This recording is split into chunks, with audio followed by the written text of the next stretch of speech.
Hello family. तो सकाळु सकाळु आमे आसी बाहरी आसछु कुआडे जाउछु सेटा सस्पेंस अछि आपण वीडियो टिके आगु देखिले जानि परिबे आमे कुआडे जाउछु। तो आपण एबे गेस तो करि पारुथबे आमे कोउठी के आसछु। हां आमे आरडी आस्तिनु काहे कि ना हमर टिके बड़ भोग ठाकुर दर्शन करियार थिला। तो टी आमे नन्ना को देई सरलु देई सारी के दीप जळी सारी के हम ठाकुर के दर्शन कर देनु। एठी टिके बुला बुले होउची तो बहुत भिड़ थिला कहीं ना सोमवार थिला कार्तिक मास पुणी तो ता भितर आसला बेलू आमर ये सब रेडी हो जाइए।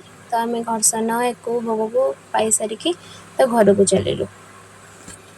ये आमर टे कुंड जल नबार नना को वेट करूँ तो मुझे टे कैमेराटा को बुले दूसरी घरे पहुँची आम फ्रेश हो गाँव में तो भोग बांटा पड़ो।